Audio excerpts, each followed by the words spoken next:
are these people? And I just want to give everybody enough time to get to have people hear about what's happening to them, and of course we'll get to Jason as well.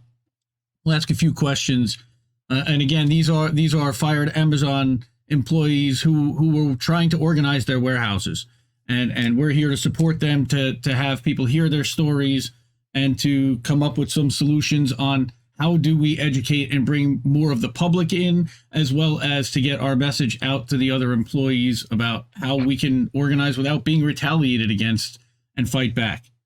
So again, thank you for coming, Tim. This is Tim Platt from RDU5. Hey, how's everybody doing? Thank you for having me today, Indy. And I guess where C.A.U.S.E started originally at RDU5. Mary Hill and Reverend Ryan were the original, I guess, the co-founders of C.A.U.S.E. I got involved at RDU. I'm actually at RDU5, and it was from some local activists that were passing out flyers.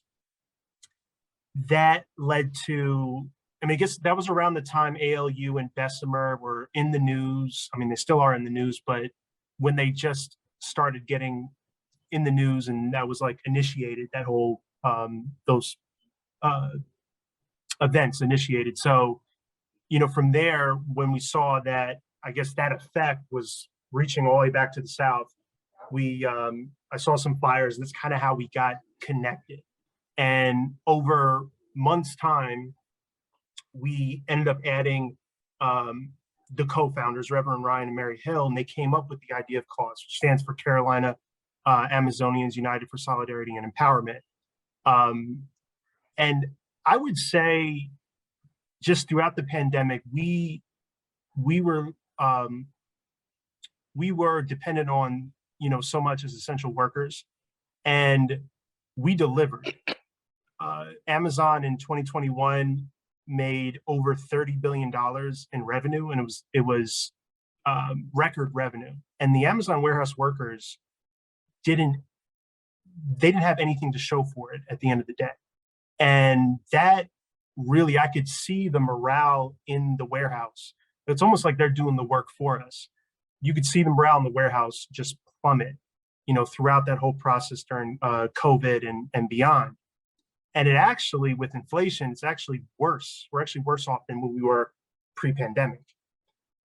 Even with the raises, it hasn't kept up with everything going on, you know, in the economy and with prices and inflation.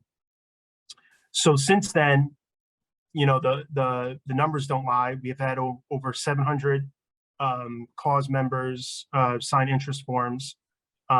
It's been an amazing response from the community, all these groups, People's Alliance, Carolina Forward, Jobs with Justice. Like, everyone's been in there, and we have a GoFundMe set up, and they've been pitching in, and we've just been able to do some amazing things in terms of organizing.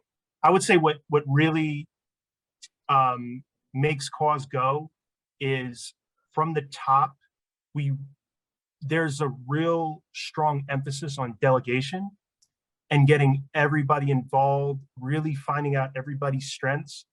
And, you know, we apply that. We have a really, I would say, an impressive business structure in C.A.U.S.E with several subcommittees. I'm chair of fundraising, also the executive treasurer.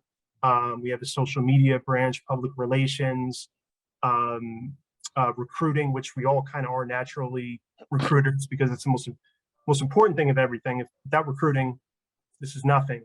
But yeah, it's that emphasis on delegation. You know, we all get exposed to, you know, in terms of speaking to the media. That's training, that's helping us with our talking points with our coworkers, and telling our story. And, you know, just that whole recruiting effort.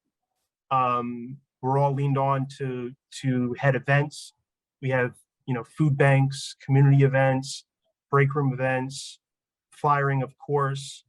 And it's just been a real, just to see, you know, sometimes we kind of sit back and we get frustrated at times. That I think that naturally happens through the process, but we always kind of tell ourselves, look where we started, and kind of just remind ourselves. And, to think that we have, thousands of dollars in the GoFundMe, and, just all these members that, come and they're a part of these weekly calls, and it's more than weekly calls. I'm probably on like 3 or 4 meetings a week easily. And, it's just really uplifting to see where we've come. That's fantastic. And, yeah, seriously. Yeah, like you're doing all the things that we keep talking about, which is one-to-one communication, delegating and spreading out responsibility, not pulling all of your stock in one person, one personality, getting the larger community involved. I mean, I love everything I'm hearing about what you guys are doing. And